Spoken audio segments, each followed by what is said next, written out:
Hey guys, my name is Revan Phoenix and welcome to the Structure of Man Learn to Draw the Human Figure from your Mind Training course.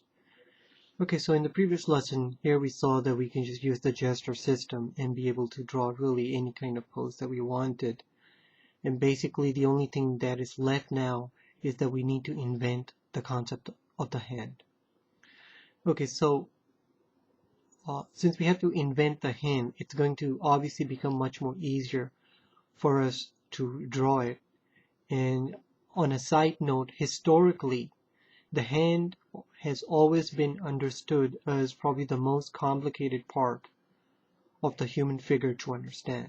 And really the reason for that is the stigma behind it is because of the lack of understanding of the anatomical structure of what is really going on with the hand.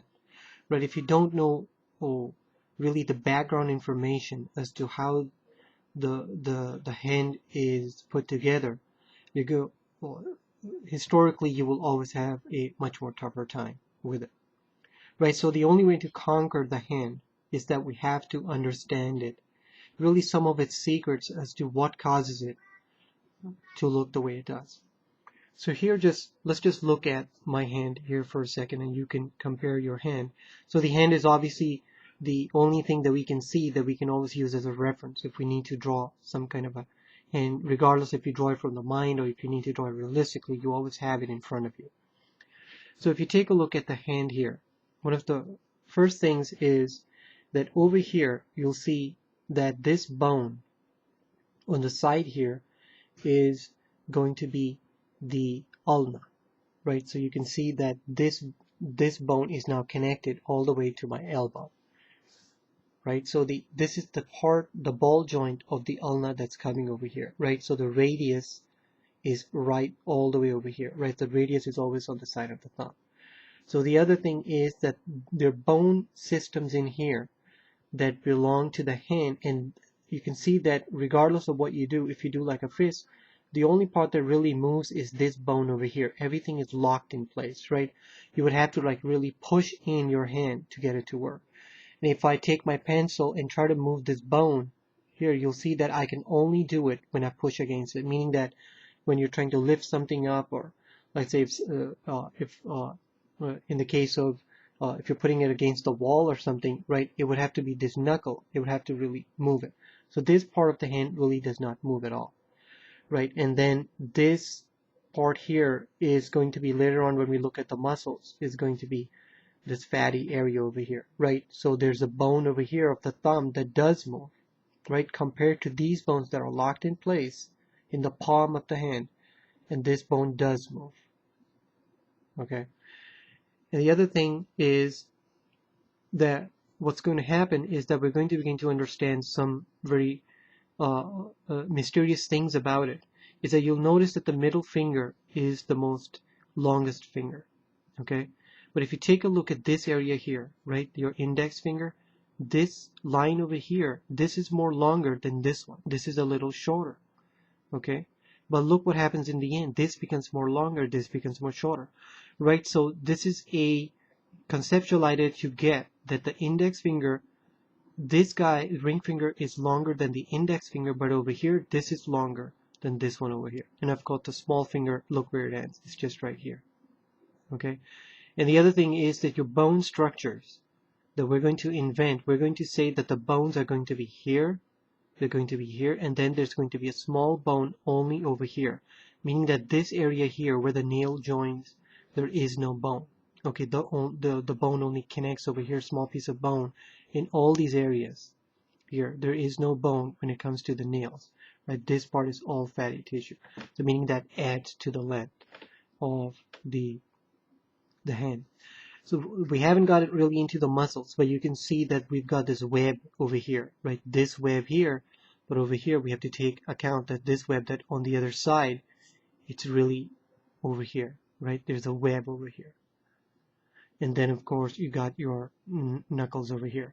So if you take a look at this, you'll see that there's an angle that goes across in this way and it goes across this way, right? So this angle is going here and it goes here, right? And it repeats again, but it's much more closer and it does it again, and it does it again, does it again.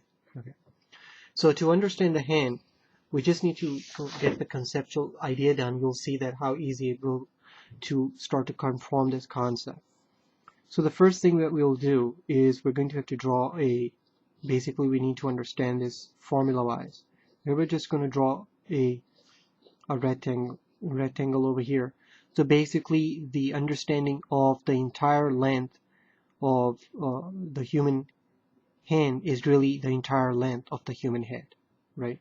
So basically right over here I'm going to cut it off, but just know that above this is going to be the human head, a little bit above, and the reasoning is that really in the end we're just going to push it down, and over here you'll get your fingernails, right? So it's really the whole head over here. So technically what we can do to make it easier, this is the top of the head, this is going to be your chin over here, and it's really in the formula case it's over here, but your fingernails make it come all the way down, right? And then the width of the hand, it's really going to be, we're talking about the palm of the hand is going to be half of a head, right? So here we can just make an assumption that, okay, if the head was like this and we kind of like drew it in this way, we will get about an idea like this, right?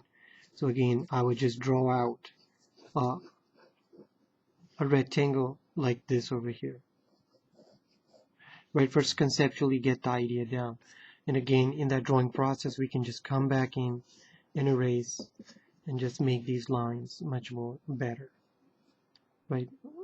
Be accustomed to your drawing process, right? It doesn't, every time you lift the eraser to fix something does not mean you trigger happy with the eraser, right? These are like these stigmas that are attached to drawing that a lot of students come in with, not understanding the drawing process and the purpose of the eraser as to what it's really there for, right? To help you take the drawing through a manifestation process.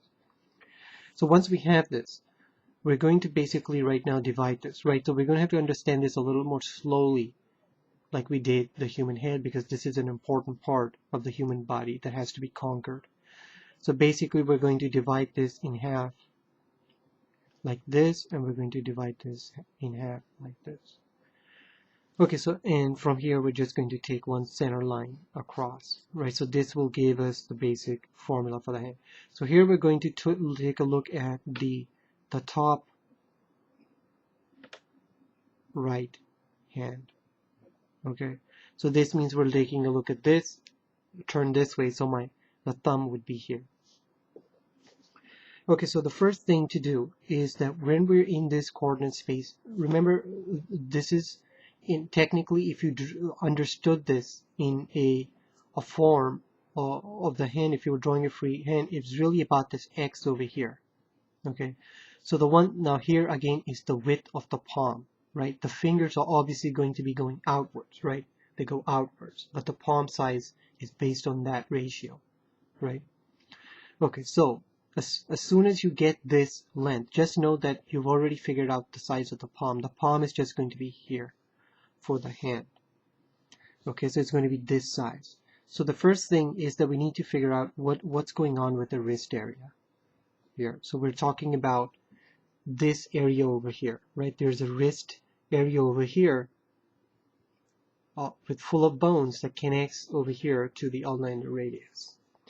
So to understand this, it's actually very simple. We basically start out with a point here in the center, and we're going to drop this down. Again, we're going to understand it conceptually. And you'll see as long as you have a conceptual idea down, you can make the hands. And basically this guy here is going to go like this above, from here touching this point above, and it's going to come around this way, and from here, just about here, you can just come down this way and then come out this way and finish it off, right? So what is this thing here? So basically what this is we're creating an area here for the wrist where the thumb is going to connect. The bones for the thumb, this bone is going to be connecting over here, which we'll look later on. But this is an important concept to get. So how does this wrist area connect to the whole system? So we know that the the radius. The radius is basically where this half is. It's going to come all the way like this, and the radius is just going to go up about its business, however it connects up there, right? That means the ulna is going to be over here. This is the bone that becomes your elbow, right? So this bone is just going to be over here like this, and it's going to go up about its business. So the ulna, this guy here, makes a significant impact on the anatomical structure of the human figure, because you always get this bone here, and that's what this guy is. Okay, and you can notice how we get this very basic shape over here. Okay, so that's a lot of information just to comprehend here. So what we're going to do now is take a look at, okay, how do we draw this free hand? So let's say if this was, here we're going to draw out, let's say the arm over here, we're going to use like a gesture system. We draw out the arm over here, we bring it up like this, and here we were making like this Mickey Mouse shape of the hand. Okay, so let's just turn this into the actual bone structure. So we know that over here we're going to get the humerus bone is going to come like this. Basically, it's just going to be like this, right? Just imagine it that it's going this way. You're going to get your point over there, and it's going to have this little bit of curve, and you're going to get those things here. You don't have to be that detailed with this. We're basically just getting the concept down, right? So it's going to be obviously a little more bigger here, right? Because we got to remember that this is the ball joint, and this has to be more bigger than the ball joint, right? So we're going to just sketch it out a little bit like this. So this is, let's say, the palm of the hand, exactly like this. We're looking at it. The thumb is going to be on this side. Okay, so what happens is that this is the ulna. We know that this guy here, right, this is going to be the ulna. It's going to come over here, and it's going to connect over here. Right, so this guy, we have to actually go back to our formulas, our understanding as to how this is working. This guy here is going to be like this on an angle, right? Because we had said it comes in. It's just going to go like this. Okay, so this is coming on the side over here. But what happens is that the radius is now going to come over here. It's going to twist around, and it's going to sit over here, right? So this is what happens in the forearm, and why the understanding of the muscles is going to be crucial in this bone structure is because the muscles are going to start wrapping around. So basically, that's all we need to understand conceptually what is going on in the bone structure. So what this means is that we were drawing this free hand, right? If we draw this Mickey Mouse shaped hand over here, we can obviously tell that, okay, well, my thumb is going to be somewhere like this, right? So we can like look at this conceptually and say that, okay, the hand is going to be about this big based on the head size. So here we automatically know that, okay, we know that what we did here was really just draw out this shape, cut it like this, and make like this idea over here for this, right? So here I'm just going to clean up some of these ideas, right? Once we get the conceptual idea done, and we're going to move slowly across this so we can understand this. So here's going to be my the bone over here. It's going to go a little bit like this, right? And I'm going to make it go in this way, and here is going to be the radius turning, going in this way, and it's going to go all the way across over here, right? It's twisting and turning, and here I'm just going to make this guy go in this direction, right? So here we said that, okay, well, all we have to do is really just understand what was done over here, right? This is going to be my wrist area, right? Remember this bulge over here, right? This bulge, and notice that over here where this bulge is, there's a space here, right? And this is where the space is, and this is your wrist area coming in, and your muscles will be going in that area. So that's where that conceptually, that's where that idea is coming from, right? So we just need to understand this part here. Okay, so in the next lesson we'll move forward with this, and you begin to see how we can, regardless of what situation we're in, be able to draw very realistic hands. So I'll see you in the next lesson. Thanks.